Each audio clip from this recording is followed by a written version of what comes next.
Good Monday morning to you. It is time for another dose of money talk here on Money Mondays here at the Business of Apparel.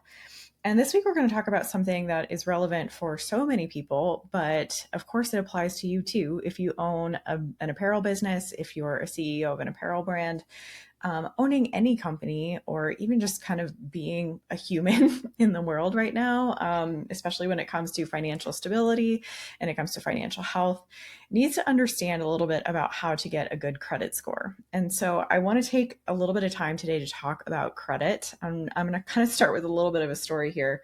When I was younger, my parents, when I went to college, helped to sign me up for a credit card. So they were going to help me buy like my textbooks and the kind of supplies that I needed for school. They were willing to help me do that while I was actually paying for my tuition. And so what they ended up doing was helping me to start build my credit at that time. And so they signed me up for a credit card. They like kind of co-signed on it, and they said, you can only use this for emergencies. The bill will come to us, we'll pay for it, but it's only for school supplies, right? Like it's only for textbooks, it's only for school supplies that you need. And otherwise, the rest is on you. Like you're going out and you're paying your tuition, you're getting your education. Like this is what we're supporting you with. And so by doing that at a really early age, I was able to start building a little bit of a credit score and start building up my own credit. So my name kind of starts to, get into all of these different credit databases, especially if things are getting paid off on time and I'm paying, putting a little bit on the credit card and then it gets paid off. The interesting thing about that at the time was when I graduated college, I decided to actually keep the credit card, and my parents decided to, obviously they're going to move the billing over to me. I'm an adult now. I've got a job. I've got a full 9 to 5. So I can keep the credit card. It's in my name, but the bills aren't going to go to them anymore, right? They're going to come to me. So I started getting these credit card bills. And they had kind of always taught me, like, you can't put anything on the credit card that we can't pay off within the month. So, if your billing cycle is from the 1st through the 30th of every single month, whatever you put on that card, you better be able to pay off on the 30th. You better have that in your checking account. And it's about 6 months into me living on my own. I had just graduated school. I was kind of decorating my own apartment. I had a dog at the time. So, dog food and dog toys and all of that stuff costs money. I put just a little bit too much on my credit card. And so when it came to like the bills I knew I was going to have to pay in the upcoming month, plus paying down this credit card, there just wasn't enough in my checking account. I didn't have enough at that very moment to pay that bill. And I remember calling my mom saying, what do I do about this? And she was like, well, you shouldn't have spent so much on your credit card. And that was like her only bit of advice. And so I remember at the time I was actually dating my husband, and I called him freaking out. Like I didn't know what I could do. Like what was I supposed to do? I couldn't pay this full amount because I had rent coming up that was going to be due. I had utility payments that were going to be due. I didn't understand. And so he explained to me, well, there's this thing called minimum payments. And you can just pay whatever the minimum payment is on your credit card. And then the next month, hopefully you can catch up. And so I ended up paying as much as I could. I didn't just pay the minimum, but I had a little bit of a balance left over. And I will tell you at that young age, like I didn't even understand that that was an option to me. I thought it was required that you paid it off. And that is really good advice to a point where you scare the shit out of yourself, right? I think my parents were trying to teach me like a really, really good solid lesson that, you shouldn't put things on your credit card unless you can pay it off. But there are definitely instances, especially if you're a business owner, we're using that credit card as a little bit of capital so that you can get things moving or maybe pay a little bit now and work on paying it down later, is absolutely necessary a lot of the time. And so I will say credit cards is something I've definitely gotten better at. That was the moment I actually knew I needed to marry my husband, because he was going to be able to help me learn all of this financial stuff that I knew I was going to need to know throughout my life. And so I've made a few notes here. I want you guys to understand what it is that will help you get to a really good credit score. This is maybe even going to help you get all the way above an 800, which is some of the best credit scores that you can have.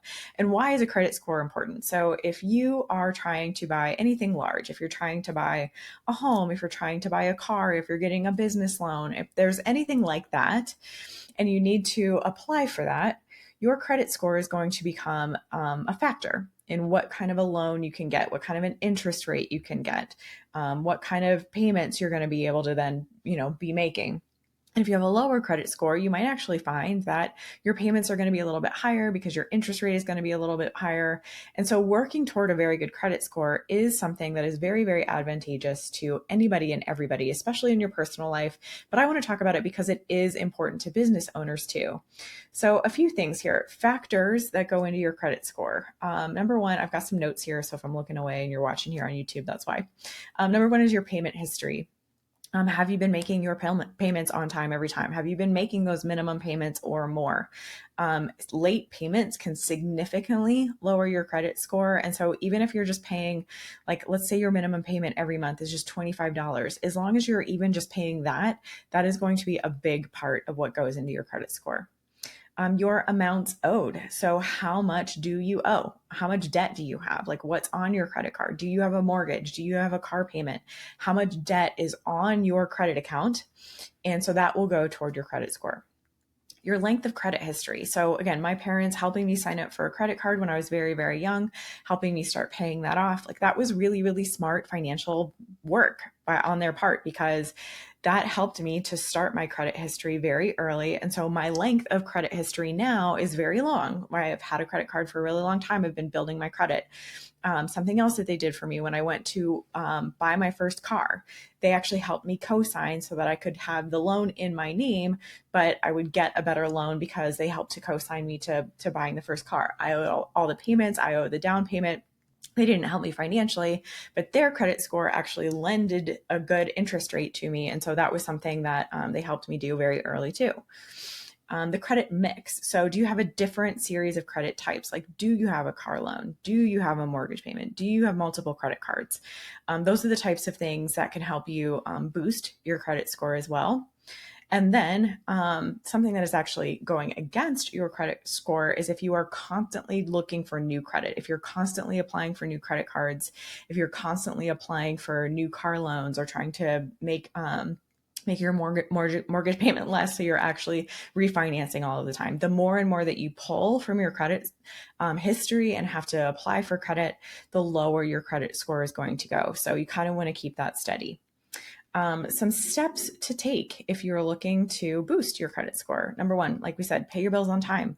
You want to know what it is that you owe on that credit card every single month, and you want to at least make that minimum payment on time. Keep your balances low. If you can, keep them as low as possible. So this will help also so that you don't incur additional interest rates. So every single month, if you don't pay your balance off in full, you're actually going to have a little interest rate on your credit card. It's going to be an additional fee that you're going to have to pay. And those really, really compound and grow big over time. So you want to have your balances as low as possible so that you're not incurring those fees. And if you are, they're as low as possible. And then that will also help with your credit score if your balances are very low. Again, maintain a long credit history. Start as early as you can. The best time to start is yesterday, and the next best time to start is right now. So if you don't have a credit history started, it would be a really good idea for you to think about at least applying for a credit card, putting just a little bit, just put like one payment of something, buy groceries once a month on that credit card, pay it off right away. Those are the kinds of things that are going to help you build your credit. Get a diverse credit mix. So again, if you have a credit card, if you've got a mortgage, if you've got car loans, those kinds of things, those kinds of diverse mixes are really going to help you with that score. You want to limit your new credit. So once you've got these things being built up, you don't want to be applying for new credit all the time. You kind of want to keep steady state, and then you want to have really good behavior on all of these different credit things. So like your mortgage and your car loan, you want to pay those on time too. Checking your credit report, making sure that there's nothing wonky on there. So once a year, if you go and check your credit report and just make sure that there are no like alerts on there, there's nothing that looks like it wasn't actually applied by you, like someone else applied for a car loan on your credit score. Like, those are the kinds of things that you can then report and make sure that your credit score stays healthy. And then be patient is the last note here. And just like, it takes a really long time. It can take a really long time to get a really decent and good credit score. So something else I just want to touch on in this realm. There's a lot of commercials that I've been seeing about Rocket Finances. I don't know exactly what the app is, but it helps you like understand what all the bills are that you're paying and when they're due. And if you're like paying too much for subscriptions, let's say you've got subscriptions you're not actually using anymore, it helps you see all of that.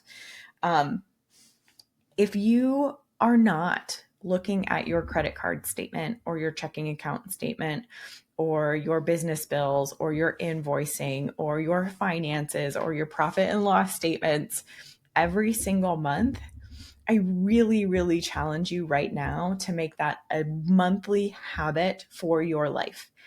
I have been going through our monthly expenses every single month since before my husband and I were married. So this has been happening for like 2 decades where I have been looking and at first I was doing it pen and paper. I had like a little spreadsheet and every single month I would go into this little notebook where I had everything mapped out. Like, what is my rent that's due? What did I pay on groceries this month? What are the utilities that I paid? Emma was my dog's name. What were my Emma expenses? Anything that I spent money on, I put it down on paper. I absolutely balanced my checkbook, pen and paper, again, a little ledger, to the penny. I knew every single penny that I was spending. I knew what was coming in. I knew what was going out. So the thing about this is if you actually go through your expenses in this way, there's a couple of key advantages to this. Number one, you're going to know what you're spending your money on. That seems really, really obvious, but there is clearly a large amount of people who are not doing this. I've had friends and family even like say to me recently, I've heard you talking about money a little bit more and you keep talking about like looking at your numbers all the time. And I've decided to start budgeting. I'm like, what have you been doing for all of this time? I really, really want you to know what's coming in, what's going out every single month, just so that you know where your money is. Am I spending too much on groceries every single month? Am I spending too much on eating out at restaurants and getting DoorDash every single month? Am I spending too much on clothes? Do I really need to pull that back? Did I find any fraudulent charges on my credit card this month? So this is the other thing that I think is really, really important about actually going through your expenses every month. I can't tell you how many times over the last 20 years I've been going through my monthly credit report, my credit statement, and I find something that I didn't pay for. And so I do my research, hey, honey, did you actually buy this thing I don't know anything about? Maybe he bought a gift or maybe he bought something he didn't want to tell me about. Well, let's make sure that this is actually a charge that one of us made on our cards. Sometimes it's not. And sometimes someone else has your credit card number. And you're never going to find that out if you are not looking at your credit statements and if you don't know what is actually happening inside your bank accounts every single month. And so if you're not doing this work, you are really, really exposing yourself to a situation that you do not want to be in. So set aside a couple of hours just once a month. I do it on the first or second of every month, like whatever that first weekend is, honestly, of a new month. I go through all of our expenses from the last month, make sure nothing is fraudulent. I make sure our spending is in check. If anything wasn't in check, what do we maybe need to watch a little bit of over the next couple of months? Is our spending right where it should be? Did we make exactly the amount that we were expecting to make? Those are the kinds of things that I'm doing every single month. And honestly, inside my business, I'm doing it either every week or every single day. Like I'm looking at my cash in, out every single day inside my business. And so if you need to get an app like this Rocket thing that's out there, do it so that it can help you understand your finances. But I'm going to tell you right now, that's another subscription you do not need to pay for. All you need to do is go into your bank statements and your credit card statements and actually just start a spreadsheet, start a notebook, start a little ledger, start something so that you can add up all of your expenses every single month and know what it is that you're spending so that you can improve your finances over time. If you have any questions on this, I would love for you to reach out and let me know. If you're watching here on YouTube, please go ahead and put comments below. I love getting back to our community. And if you're watching somewhere else, please head over to YouTube to watch the full episode. We would love to have you like and subscribe on our channel as well. We are trying to grow over there. Thank you so much for being here with me today. Have a great week ahead. Happy Monday. Talk to you next week.